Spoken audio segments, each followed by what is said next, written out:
Oh, and we're live. See, sometimes with live, you actually don't even know that you're live. Hi, everyone. Welcome to Closing Show Live. I'm so excited to be here. It's my second week back from vacation, and I am feeling it. It is January, and I'm feeling the January grind. I don't know how everyone else is feeling. It's Q1 for most of you. Some people have different fiscals, but it's like we're trying to do so much, and I'm trying to focus, but it's good to be back. Thanks, everyone, for joining us. If you got the ping and don't know what this is, welcome to the Closing Show Live. We are a weekly live show featuring the people of Proposify, sales stars in the trenches, and revenue leaders. So the Closing Show Live is hosted by me, Nadia Milani, VP of Marketing at Proposify. Every week we discuss the challenges we're facing, the no BS lessons we've learned, so you can crush your close rates. Today we are going to have a really awesome episode because it's something that's near and dear to my heart. I said that last week, but it was true last week, and it also is true this week. We're going to be diving into PLG and product-led sales, which is something that we're all trying to figure out. At every company, it's a little bit different. Naz asks, is this going to be recorded? Absolutely, Naz, it's going to be recorded. So eventually, most PLG companies hire a sales team, right? Like that does happen eventually, maybe not year one or two, but down the road. But like my question has always been like, when do you add sales people to a product-led growth motion, and how do you do it successfully? So I am so excited to welcome Ramli John from AppQs. He's going to join me today. He's also the author of Product-Led Onboarding: How to Turn Users into Lifelong Customers. Welcome, Ramli. Hey Nadia, how's it going? It's going well. And you're like a super pro at this because like you host so many of these for productled.com. I've joined a number of webinars over the years. So super stoked to have you here. And you're really generous too, because not only are you here sharing all of your secrets and knowledge, you're also going to be giving away a prize. So 30-minute growth consultation for somebody, one of the audience, live audience members, Yeah. and onboarding optimization review. So what do you do to win? All you got to do is post an awesome question in the comments, the chat, wherever you're joining us today. So if you're joining us from LinkedIn or Facebook or YouTube, just post an awesome question for Ramli or myself, and you will be entered to win one 30-minute growth consultation and onboarding optimization review. So thank you so much. That's awesome. And you know what? I'm just feeling generous today. So I'm also going to give away two books. So I'm gonna buy them, Ramli. I'm gonna give them away. So product-led onboarding, that's how it looks like. How to turn users into lifelong customers, Ramli John. It's amazing. We had this as a part of our book club last year. As you can see, I've definitely made a dent in it. Like, look, there's like crumpled pages, and I've like bookmarked a bunch, and it's amazing. So Ramli, enough for me. Welcome. Hey Nadia, super excited to be here. Awesome. So we're gonna get to it with a basic question, but like it's always like when people ask me that sometimes, like I pause and I have to like think about it. It's like an existentialist question sometimes, but like you're the expert. I think I kind of like associate you as one of the kings of PLG because you're just so well versed in Thank you. it. What is PLG to you? Yeah, I would say there's a lot of confusion around product led. Before we started recording, you mentioned like when you say you're in marketing, you get like 20 different responses to it. The way that I see it, it's not necessarily just having a free trial or freemium. I think a product led company uses their product, specifically product data, to influence everything across their growth, from sales, from their expansion to their onboarding, to all the way to advocacy. I think that using their product to qualify, to guide, to onboard users is super important. And the focus on helping users become more successful is really at the heart of what it means to be product led. I know that when people hear product led, they think, oh well, it's all about the product team, but it really does take the whole organization and using the product to empower growth across different teams and organization. So I think that's how I see product led, where product is the enabler of the growth across sales, marketing, customer success, and everything else. And so that's how I would define it. I love it. And so it's such an important thing to say. And I see this like just everyone here is probably on LinkedIn a lot, and I see that a lot is true product led growth and a product-led strategy is not owned by one department or a few people. It's used as a catalyst to drive collaboration across the whole organization. So it's like a tag team. It's not just Mm, like product owning this and product leads this. It's how do we use a product to enable all the people within the company. So I love exactly. that. But you also touched on what it's not. So let's dig deeper Mm. on that. Like what, because a lot of people are claiming, companies claim that they are product led. So what is not a product led growth organization? Yeah, I would say the traditional opposite, the antonym to product led, is a more high touch sales led approach. And in those organizations, sales or somebody, it's somebody in your team physically selecting leads, qualifying them, getting them on a demo. The onboarding can be like one-on-one where you're like walking customers through, or it could be a webinar. Your expansion requires you to reach out to your customers for renewals and see if you can upsell anything, as well as your advocacy is all manual. So I would say that's an example of an opposite of what product led is not. Traditional companies that has done it, like companies like before Salesforce or IBM, where it requires a high touch approach to the whole funnel, the whole customer buying journey. It is very, very high touch. That's how would I would define that. Yeah, but also I find like there's so many companies that say they're product led. They have a free product. They drive free trials. So it doesn't like does that make Mm. them product led? That's a big misconception, I would say. I think there's a lot of companies. I wouldn't say there's a lot. There are some companies with free trials and freemium, and they're actually still very high touch. They're still very sales led in their approach. They get into the product. The user can't even purchase the product without having to talk to somebody, where it's just essentially a lead gen for their sales team, where it's you get in there and you can't do anything else essentially. I think through product like I mentioned is like users can come in, and they can poke around, and the team uses that data to empower their teams across the board, like what we talked about earlier. So totally not just because you have a free trial or freemium, you can still be very sales led in the back end, and it's just a glorified version of a form to download the white paper. In this case, to try out your product, but they can't do anything else inside. Yeah, that's a really good point. And I think so a lot of the reasons why people will drive PLG is like it's a lower LTV, it's a lower CAC, it's a lower cost to acquisition. And when if you're doing some PLG stuff, but you're like still very much high touch, then it's not if you're still driving high LTV and high CAC, then it's still a it's a high touch model. So therefore, I mean, the real kind of gold standard is how do we automate this throughout the buying cycle in product so the customer can self-serve and a lot of these things and the hand raise when they kind of need more help, Exactly. which then leads me to like another question I had is can you have PLG and can you have sales assisted Mm, together at the same time? And how does that look like? I know you have a chapter in your book about it. mm. It, you, and you mentioned it actually a number of times in the book, but how can you drive both of those emotions and does it work? I would say that it doesn't just work. I believe that mo- for a B2B company to become an elite or a world class product led, they need to eventually move up market and add that sales team.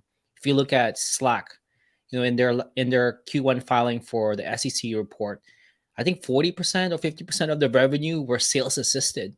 So we traditionally think Slack as like this product led company, and you're seeing in their filing, their public filing, that they're actually using sales team to help sell up Slack to the decision makers. And that's exactly how I see sales assisted can work, where I mentioned earlier, where you're using the traditionally the approach to qualifying leads with the sales team is that you're looking at like company size or vertical, or you're looking at, oh, is this person a VP or is this person an analyst? If it's a VP, it's more qualified. These are all arbitrary, or you might have some kind of rule based scoring, but all of those things doesn't necessarily signify that they're interested in the product. a better indication of somebody being interested in this is they get in, they start poking around, they try it out. That's when they signify to your team that, hey, this person wants something about a product and actually getting value. Maybe it's a good conversation to start. And even better is if 10 or 20 or 30 people from the same company sign up to your product and they're all trying it out. That's exactly what Slack team approaches. We're like, oh my goodness, we have like 40 free accounts from this one company. Maybe we should have a conversation with them and not just lead with like, hey, do you want to jump on the sales demo? More like, hey, we noticed that you've been using our tool as an organization. Did you know that you can control, you can control your advanced features for Slack if you upgrade? Can we have a conversation? Can we chat about it? To help you achieve your goals better, to make you more successful, to communicate better as a team, and to collaborate better because that's what teams want. Would you jump on a call because that's something you might want? That's a better conversation than just like, hey, can I have 10 minutes of your time to chat with you to talk about a product, rather than this conversation of like, how can we help you with a product? I really believe that's where the power of sales assisted is the conversations from your sales team is more contextualized. You know what they've done in your product. It's like they've come into your store, that that they've been looking at the sweaters or they've been looking at the jeans. Then you can talk to them about like, well, are you looking for a full attire for this as an analogy? Now you know exactly what they're interested in, and your conversation can be really specific to what they want and what their needs are to make them be successful as what they do. That's how sales assistant could really work. And it's something that we've been working towards at Acquis. Our sales team has really been working to empower, to use product data to figure out who the current conversation are. Right now we're using just those demographic company data, and we're working towards adding product data to qualify leads. Yes, you touched on like so many amazing things. So the first thing was that not only is sales assisted is very important in terms of your GTM. So even when you're product led and you're going up market, at some point you're going to have to hire a salesperson. Slack did it, HubSpot did it.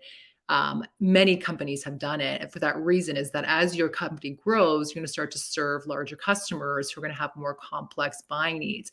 But the way to do it is by looking at the behavior in product to understand when is the ideal time to actually contact that particular company or person or people, depending on how many users are in the product.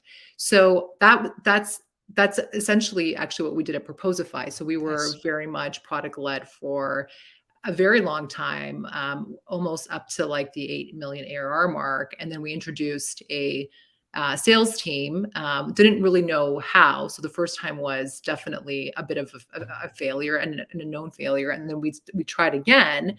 But it's about figuring out what is the product data. How do we understand when it makes sense to contact the customer? So I love that. So isn't that called a PQL? So what the hell is a PQL? Let's talk about it. Love it, hate it. As a marketer, as a salesperson, it is typically the way that you define that behavior to understand when is it a good time to like talk to these people. So from a sales perspective, so what's a PQL, Ramli? Yeah, PQL stands for a product qualified lead. Those are those people who sign up for your free account and they've done some actions within your product that signifies that they're starting to get value of their experience, the value of the product. Going back to Slack, it could be signing up and then inviting your coworker and having a first conversation. It could be a PQL. That product qualified lead is a definition that you need to work through the team. If you have a very small number of sales team, you might want to, let's go back to Slack because people understand it. Hopefully, it would be like if they've had 10 or 20 conversations across 5 days, that could be their definition of a PQL. But the whole point of the gist of the PQL is a product qualified lead, is that you're using the product data again to signify or indicate to your team that they're experiencing some kind of value within your product. And those are perfect moments to, once again, go back to sales assisted. It's a perfect time to start a conversation. If you know that Somebody's reached a PQL, like, oh, then their outreach from your sales team can be like, we noticed that you've done this very valuable actions. We want to help you. So we want to help you succeed further. So I think that's a it sounds more friendly and more contextual help.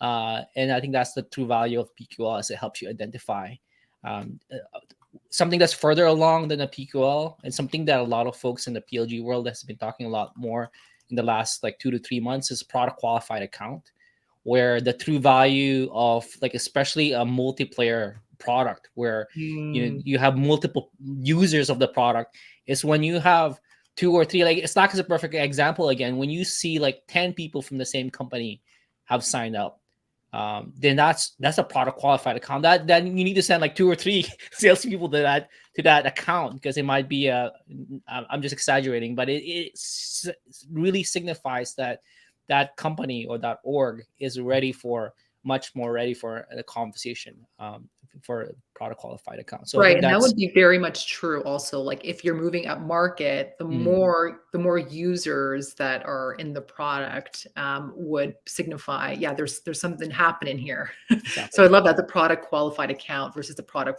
qualified lead. That's great, and I think, like, for some companies, so I think FreshBooks is, like, sending your first invoice, like, Wix is, like, setting up a custom domain as PQL, Mailchimp was sending your first email. But for larger accounts, it would probably be more like how more users doing something. So for us, we were going up market, specifically zoning in on that, going up market last year. And one of the PQLs, really it's more of a product qualified account, was more than 3 people in trial from a specific account actually using the proposal templates within Proposify. I'm curious what it is for app queues. Are you able to Mm. share that a little bit? Yeah, it's something that we've been working towards. And for anybody listening, one of the best ways to figure out your PQL is try to understand your users' like key product action to experience the product value. For app use, the way that a user becomes activated is, first they need to obviously sign up, and then they start building. So the first key product action is to download the app use builder. It's this Google plugin where you can start creating, product tours or product experiences without having to install code within your website. When they download this app builder, they start building, and then finally at some point they're going to install this code in their website to start seeing experiences for their particular users. So that's something that we have been working. That's particularly like first PQL is probably just figuring out our AppKeys builder. Downloading the AppKeys builder, we've noticed that once you do that action and start building, you're like 20 to 30% more likely to continue using the product.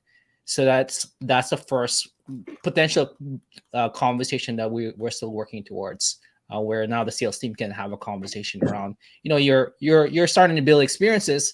Is there anything else we can help build you so that you can put a product experience live? We're still really trying to figure that out, because like once again we're still using very time-based outreaches for now. So that's the PQL that we've been working towards. We're all trying to figure it out. I think that this is why this is like just like a mystery and around this, and it's really about demystifying it, Mm. but also just figuring it out. Like I think and it changes. I think that in depending on the market that you're in, I think sometimes the actions and behaviors might change over time. So it's like constantly kind of looking and assessing. But you're right, like it all starts with the product data. But in your book, by the way, if you're listening to this, you're in the audience, you can win one of 2 product-led onboarding books. Just ask a question to Ramli, or me. I can answer some of them as well. And you can also get an onboarding audit, 30-minute audit with Ramli, which is amazing. So thanks for doing that. Just ask a quick question and you'll be entered to win, and you'll know by today, which is awesome. So the other thing, so you argue in your book that like it all starts with onboarding. So no matter if you have sales involved in the process, there's a sales assisted PQL, or if you have a sales team that you're hiring at a product led company, it all starts with onboarding. But you talk about making sure that all the teams are involved Mm. in the onboarding process. So take me through that a little bit. Why should all teams be included in that in onboarding? I see the onboarding as this intersection. It's like this bridge, and it really is one of the most crucial part of that journey, the customer journey. Where if we fail at this part, like none of the things that we've done in the acquisition, none of the things we're doing with the sales and as well as the expansion, retention, and revenue side will succeed. And the reason why I say this is there's numerous statistics where, especially from Profit World, where they've shown that if somebody has a great onboarding experience, they're like 2 to 3 times likely to stick around and become longer term and the longer term paying customer. And I really do believe that everybody has an involvement, especially like a more mature product led organization where we talked about sales assisted, where sales is involved, where sales is helping them. Not sales isn't just there to close the deal. They're there to help the user succeed and to make sure that they continue using the product, and when they're ready, they convert it to a paying customer. Marketing is very involved as well, where a lot of the positioning and messaging needs to align with what they perceive on the marketing website to what they experience. Because if there's a gap there, then they're definitely not going to understand what your product is all about, and they're likely to not convert. Hell yeah. Yeah, for I think sure, I want to know right? you. Yeah, customer success is there as well. So every team needs to be really involved in this middle. Product is involved. We're talking about in-app. So I think it needs to be a team effort in this, I would say, intersection of the customer journey, essentially, where everybody's working towards. What do you think about so involvement is it like one person, key person from each team, or is it like briefing the whole team? Like how do onboardings, like world-class onboarding teams work in your opinion? It could be either or. Like for us, we have one person who is in charge of the onboarding emails, and then somebody is in charge of the in-app experience, and they meet with the sales team who is in charge with the more higher up market customers. So I think it really depends if it's the if for the sales team they're talking to multiple sales people because they have different accounts versus like the person in charge of the email onboarding email in-app experiences is just one person each. So, you touched on that, like the sales is critical in a PLG company, specifically if you're going up market. So, but my question to you is sales, and I don't know if if you can answer this, and I'm curious from the audience too, if anyone has an opinion on this, is a sales team different in a PLG company than any other company? I'm just curious what Mm, your thoughts are on that. And you do kind of touch it in the book, so I'm sure you have an yeah, opinion on it. Yeah. I would say there's definitely a shift in their approach and mindset and their celebrate, so to speak. I mean, they both celebrate closing the deal first. In the sales led approach, to let's sign a contract. But in a product led organization, and this is what I actually was a customer of AppQs before I became an employee here, where the sales team that I had a chat with actually was like, oh, I can't install my AppQs code to my website. And the sales team actually was like, okay, let me connect you with our support specialists. And they that sales team three-way called with the support specialist to get me to make sure that I get up and running using Segment. And it's like, okay, now install, let's get some experiences up, some of your productors up. So the approach for a more product-led sales team is they're thinking it more about coaching and more as ushering, or more like they're helping people achieve their success goal first, and then having a conversation with the demo, the closing the deal later, rather than like doing a demo first. So I think there's definitely a shift there in the mindset and approach in the product led and the sales led.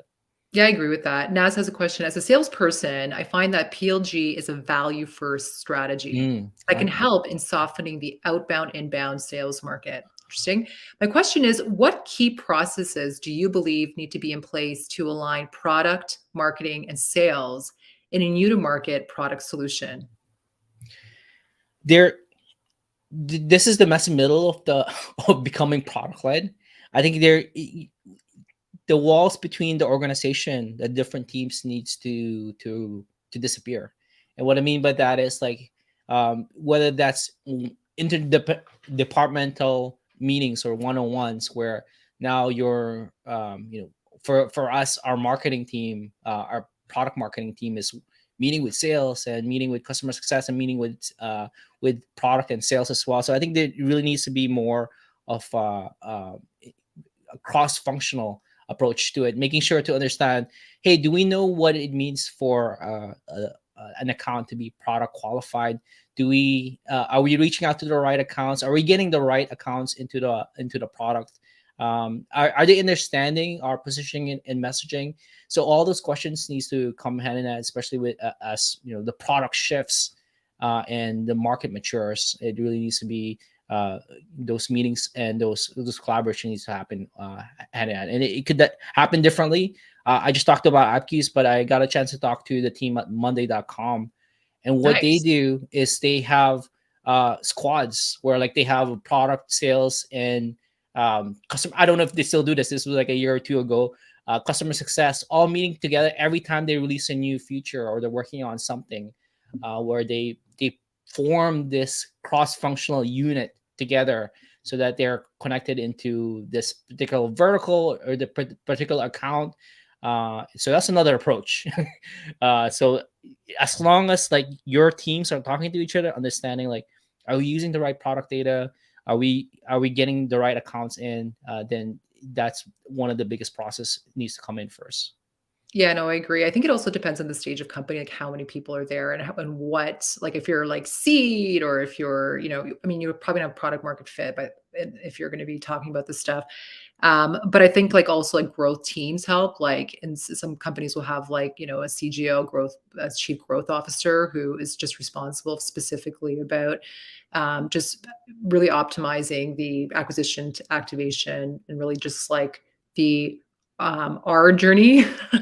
And so that helps. But so how we approached it when we were defining our PQL and just like our uh, when we were defining our PQL, what we did is we had a squad. So we picked key people in each department to be a part of that squad, and they literally focused on like defining PQL based on in product data for a good 90 days, and we ran like a bunch of experiments to understand. So it's really, I think there's a bunch of different approaches, but to your point, as long as everyone is talking and understanding what the key outcomes are, or the goal, plus like looking at data and working together. I think that's really really important, and reporting back to the rest of the company on approach and success. I love that. We have another question here. Do engineers have to be involved in the onboarding too?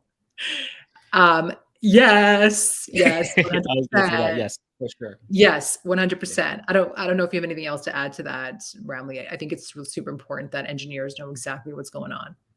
Yeah, they need to understand what we're capable of and what's not. Specifically, like you know, more complex onboarding experiences, whether that's checklist that is very customized. I think they definitely need to be involved as well, for sure. Ooh, onboarding questions. This is probably good for you. Could an academy or blog be regarded as an onboarding tactic, considering the time it takes for users to realize the product value? So, for example, SEM Rush, Knowledge Base, HubSpot Academy. What are your thoughts on that for onboarding? Yes, for sure. I would say that that's a definite yes. And an example I can think of is Thinkific, where Thinkific is this place where any creators can create a course. But one of the biggest friction for course creators is what course should I come up with? Who is my target audience? How do I build a landing page? And the smart thing that they've done is they actually created like workbooks to like figure out those questions. And I'm like, this is super smart because onboarding isn't just onboarding them to a product. You're actually onboarding them to a new approach, to a new quote unquote way of life. I know that sounds philosophical, but their workflow after they've used a product should be totally different, and often that requires them changing their approach. Like think about HubSpot Academy, like that HubSpot Academy is a huge part of them evangelizing about inbound marketing. Like if they didn't have that, people wouldn't understand their product as much as this inbound marketing tool. Yeah. And now they've used that as a way to educate people and to get them to know about this new way of working or marketing approach. Ramli, 30 minutes is up. Like, this is crazy. I always find that the 30-minute shows always go by super quickly. We're always 30 minutes unless we have more than one guest, but it's time's up. But like, one last thing, what's one thing that you want sales professionals who are listening to remember from this chat? One thing that sales, I would say, if there's any way you can make your help more contextual and get them to use the product, I think that could make the conversation a lot easier.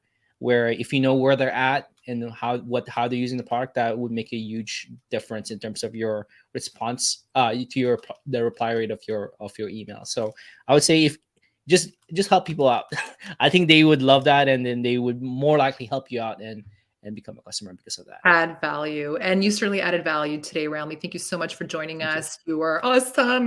Thanks everyone for joining us live. The audience, join us next week. We're gonna have Neeraj Kapoor's. He's he's a LinkedIn top voice, keynote speaker, one-to-one coach, and TEDx speaker. So we'll be talking about how to sell when times are tough. Join us next week, and thank you everyone for joining us today.